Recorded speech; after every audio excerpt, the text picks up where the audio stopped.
प्रणाम सभी को। इस भाग में हम देख रहे हैं, जरा अस्पष्ट तस्वीर आई है तो समझते यहीं से। साधन कीमत के निर्धारण में मांग एवं पूर्ति वक्रों के उपयोग का वर्णन कीजिए। तो साधन कीमत के निर्धारण में मांग एवं पूर्ति वक्रों के उपयोग क्या रहेंगे? मांग एवं पूर्ति व्यक्तियों का प्रयोग, उत्पत्ति साधनों की कीमत अर्थात उनके पुरस्कार। व्यक्तियों, मांग एवं पूर्ति कामा लगा है यहाँ। व्यक्तियों का प्रयोग, ऐसे व्यक्तियों का प्रयोग उत्पत्ति साधनों की कीमत अर्थात उनके पुरस्कार निर्धारण में भी किया जाता है। वितरण के आधुनिक सिद्धांत के अनुसार जिस प्रकार वस्तु बाजार में किसी वस्तु की कीमत उसकी मांग तथा पूर्ति द्वारा निर्धारित होती है, ठीक उसी प्रकार साधन बाजार में किसी साधन की कीमत पारिश्रमिक उसकी मांग और पूर्ति द्वारा निर्धारित होता है। पूर्ति प्रतियोगिता की अवस्था में साधन कीमत का निर्धारण उस बिंदु पर होता है जहाँ पर किसी साधन की मांग तथा पूर्ति एक दूसरे के बराबर हो जाती है। इसलिए वितरण के आधुनिक सिद्धांत को साधन कीमत निर्धारण का मांग तथा पूर्ति सिद्धांत भी कहते हैं। अगला प्रश्न है, साधन की मांग किसे कहते हैं? साधन की मांग क्या है? तो उत्पादन के साधनों की मांग प्रत्यक्ष न होकर व्युत्पन्न मांग होती है। उत्पादन के साधनों की मांग प्रत्यक्ष न होकर क्या होगी? व्युत्पन्न होगी। अर्थात उत्पादन साधनों की मांग उसके द्वारा उत्पादित वस्तुओं की मांग। जैसा श्रमिक कौशल पूर्ण कार्य करेगा, उत्पादन करेगा, उत्पादित वस्तुओं की मांग पर निर्भर करती है। उदाहरण के लिए, किसी कपड़े के कारखाने में श्रमिक की मांग उसके द्वारा तैयार कपड़े की मांग पर निर्भर करेगी। कपड़े की मांग के अधिक होने पर श्रमिकों की मांग भी अधिक होगी और इसके विपरीत कपड़ों की मांग के कम होने पर श्रमिकों की मांग भी कैसी हो जाएगी? कम हो जाएगी, घट जाएगी। अगला प्रश्न है, साधन की पूर्ति क्या है? समझाइए। तो साधन की पूर्ति, उत्पत्ति के साधन की पूर्ति उसकी अवसर लागत, मुद्रा की वह मात्रा है जो साधनों की पूर्ति उसकी अवसर लागत, मुद्रा की वह मात्रा है जो किसी साधन को किसी अन्य सर्वश्रेष्ठ वैकल्पिक उपयोग में मिल सकती है। अतः साधन को वर्तमान उद्योग में इतना प्रतिफल अवश्य मिलना चाहिए जितना कि उसे किसी अन्य वैकल्पिक उपयोग में प्राप्त हो सकता है। साधन की पूर्ति जितनी अधिक होगी, उत्पादन की पूर्ति भी उतनी ही अधिक होगी। दिया हुआ है, अतः साधन का पूर्ति वक्र बाएं से दाएं ऊपर की ओर उठता हुआ होता है। अतः साधन का पूर्ति वक्र कैसा होगा? पूर्ति वक्र हमेशा बाएं से दाएं की ओर, ऊपर की ओर उठता हुआ होता है। अब चलते ब्याज निर्धारण में मांग व पूर्ति के उपयोग पर प्रकाश डालिए। ब्याज निर्धारण में मांग और पूर्ति के उपयोग पर प्रकाश। तो परंपरावादी अर्थशास्त्रियों में ब्याज के निर्धारण के लिए परंपरावादी अर्थशास्त्रियों ने ब्याज के निर्धारण के लिए मांग और पूर्ति का सिद्धांत प्रतिपादित किया है। इस सिद्धांत के अनुसार किसी वस्तु के मूल्य की भांति ब्याज की दर भी मांग और पूर्ति के सिद्धांत द्वारा निर्धारित होती है। जिस ब्याज की दर पर पूंजी की मांग और पूर्ति समान हो जाती है, जिस ब्याज की दर पर पूंजी की मांग और पूर्ति समान हो जाती है, वही ब्याज की दर निर्धारित हो जाती है। पूंजी की मांग कैसी होगी? Demand of Capitals.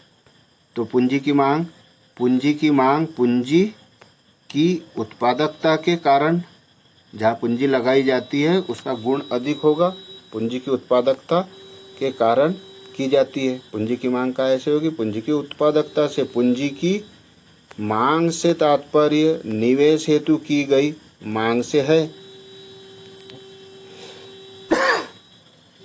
ज्यों ज्यों पूंजी का प्रयोग बढ़ता जाता है, पूंजी की सीमांत उत्पादकता घटती जाती है, सीमांत उत्पादकता घटती जाएगी। अतः उत्पादक उस सीमा तक पूंजी का प्रयोग करेंगे जहां उसकी सीमांत उत्पादकता गिरकर ठीक ब्याज दर के बराबर हो जाएगी। प्रतिष्ठित अर्थशास्त्रियों के अनुसार जब ब्याज दर गिरती है तो पूंजी की मांग बढ़ जाती है, कम ब्याज पर पूंजी की मांग अधिक हो जाएगी, और जब ब्याज दर ऊंची होती है तो पूंजी की मांग कम हो जाती है। इसलिए पूंजी का मांग वक्र बाएं से दाएं नीचे की ओर गिरता हुआ होता है। डीडी वक्र यहाँ बन नहीं पाया, ध्यान दीजिए। OX पर डिमांड ऑफ कैपिटल्स दिया हुए है ना, वस्तुएं दी हुई है, और यहाँ पर OY पर रेट ऑफ इंटरेस्ट दिया हुआ है ना। तो डीडी वक्र कैसा होगा? हमेशा नीचे की ओर, बाएं से दाएं नीचे की ओर गिरता हुआ होगा। इस प्रकार से बाएं से दाएं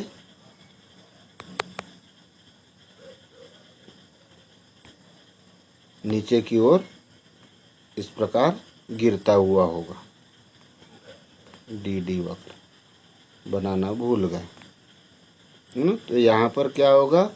जैसे जैसे इसकी प्राइस बढ़ी हुई प्राइस रहेगी तो मांग अधिक रहेगी। प्राइस जैसे जैसे गिरती है वैसे वैसे उसकी मांग गिरते जाती है। कम प्राइस पर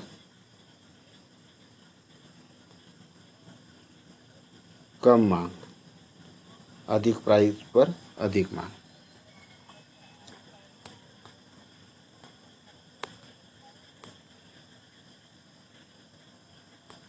देखते हैं हम पूंजी की पूर्ति कैसे होती है। पूंजी की मांग देखी, पूंजी की पूंजी की पूर्ति बचत पर निर्भर करती है। काय पर करेगी? बचत पर। बचत आय का वह भाग है जो उपयोग पर खर्च नहीं किया जाता। वह भाग है जो उपयोग पर खर्च नहीं किया, बचत हो गई। बचत की पूर्ति पर उपभोग, स्थगन, प्रतीक्षा, समय अधिमान आदि वास्तविक तत्वों का प्रभाव पड़ता है। इन वास्तविक तत्वों में परिवर्तन होने पर बचत की मात्रा में भी परिवर्तन होता है। वास्तविक तत्व का प्रभाव पड़ता है, इन वास्तविक तत्वों में परिवर्तन हो जाए, अचानक कीमतें कम हो जाए, या सरलता से मिलने लग जाए तो बचत की मात्रा में भी परिवर्तन हो जाएगा, और खूब ज़्यादा कीमत पर मिलेगी तो क्या हो जाएगा, कीमतें बढ़ जाएगी तो बचत कम हो जाएगी। ब्याज दर के बढ़ने पर बचत में वृद्धि हो जाती है, इसके विपरीत ब्याज दर के घटने पर बचत भी घट जाती है। अतः बचत या पूंजी के पूर्ति वक्र का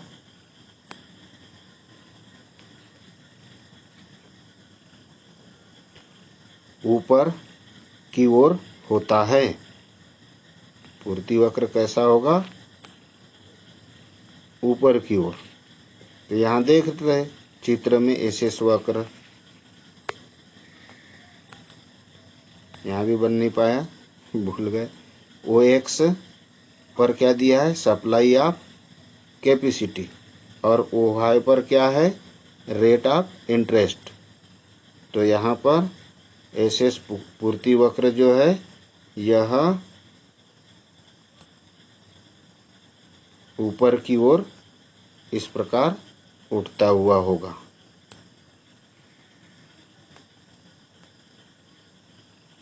ऊपर की ओर उठता हुआ होगा। तो ब्याज दर का निर्धारण मांग पूर्ति साम्य क्या है। तो ब्याज दर उस बिंदु पर निर्धारित होगी जहां पूंजी की मांग तथा पूंजी की पूर्ति बराबर हो जाएगी। चित्र में एसएस बचत वक्र तथा डीडी निवेश वक्र, दोनों वक्र एक दूसरे को ई बिंदु पर काटते हैं, जिससे ओआर संतुलन ब्याज दर निर्धारित होती है। तो इसका चित्र किस प्रकार से होगा, ओ एक्स पर क्वांटिटी दी हुई है और ओ वाई पर प्राइस दी हुई है। यहाँ डीडी वक्र और एसएस पूर्ति वक्र ये ई बिंदु पर काट रहा है ना। तो ब्याज की दर इस ई बिंदु पर निर्धारित होगी।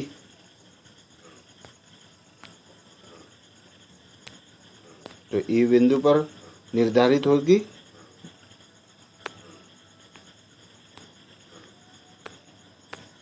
ब्याज दर उस बिंदु पर निर्धारित होगी जहां पूंजी की मांग तथा पूंजी की पूर्ति बराबर हो जाएगी। पूंजी की मांग जितनी है यहाँ उसकी पूर्ति भी उतनी ही हो जाएगी। डीडी मांग वक्र और पूर्ति वक्र।